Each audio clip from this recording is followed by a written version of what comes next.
सो निहाल। वाहिगुरु का खालसा, वाहिगुरु जी की फतेह। देखो महाराज जी, ये किला तो वैसे आज से करीबन 1500 साल पहले महाराजा सूरज खान जी थे, उन्होंने इस किले की नींव डाली और उस समय से और सिंधिया तक इस किले के ऊपर 112 राजाओं ने शासन किया। उसमें कुछ हिंदू शासक रहे, कुछ मुगल शासक रहे। हिंदुओं में सूरजपाल, करण सिंह, विक्रम सिंह, मान सिंह।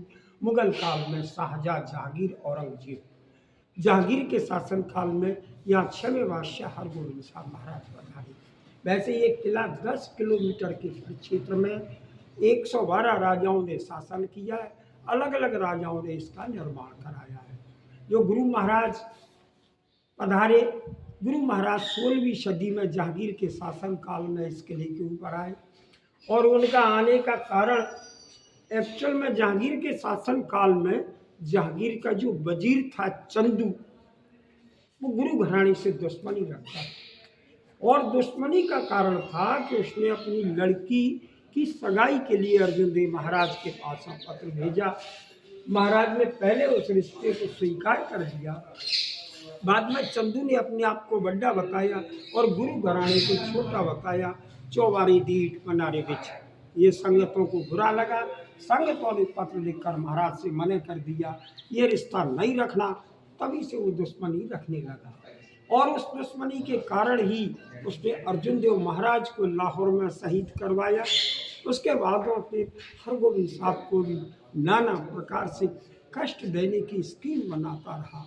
उसी स्कीम के दौरान उसने जहांगीर से झूठी फरियाद की, झूठी शिकायत की कि तुम बीमार रहते हो, 7.5 ग्रह लगा है, 7.5 की जाबदी वास्ते 40 दिन के लिए हरगोविंद साहब को ग्वालियर भेजा जाए।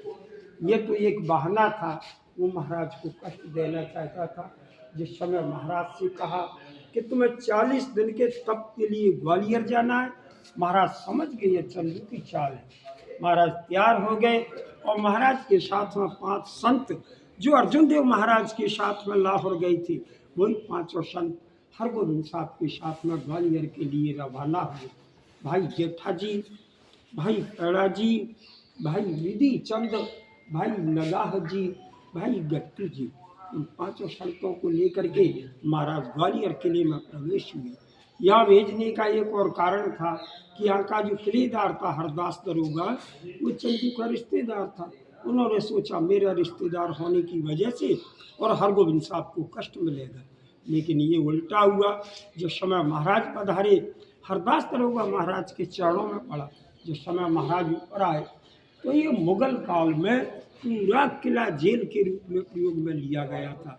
खास करके बमंची राजा, पहाड़ी राजा, जो हथकड़ी और बेड़ियों के बीच में इन थम्मों से बांध के रखा गया था।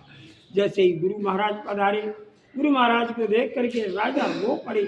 महाराज ने सभी राजाओं को धीर मंगाया कि मैं इस किले से जाऊंगा, आप लोगों को रिहा करा के ही जाऊंगा।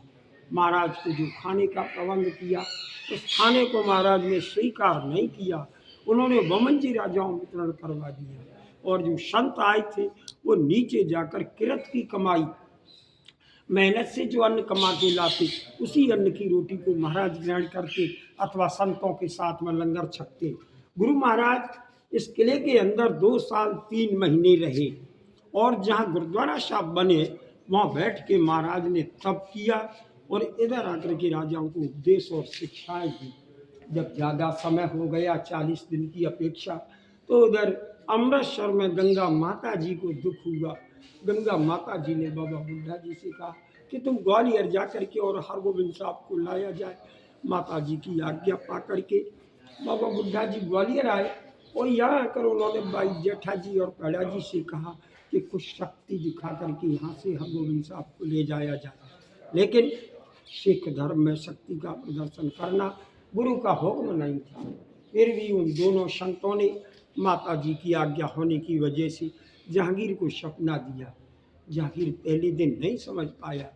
दूसरे दिन दोनों संत शेर का रूप धारण करके जहांगीर की छाती के ऊपर बैठ गए। जहांगीर डर गया।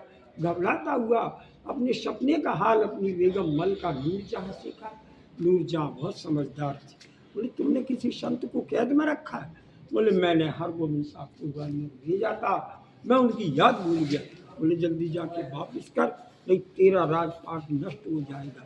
जहांगीर दिल्ली से ग्वालियर आया, महाराज से विनती की। महाराज ने अकेला जाने से मने कर दिया। जितने ये बेगुनाह राजा हथकड़ी और बेड़ियों में बंधे हुए हैं, इनको रिहा करिए।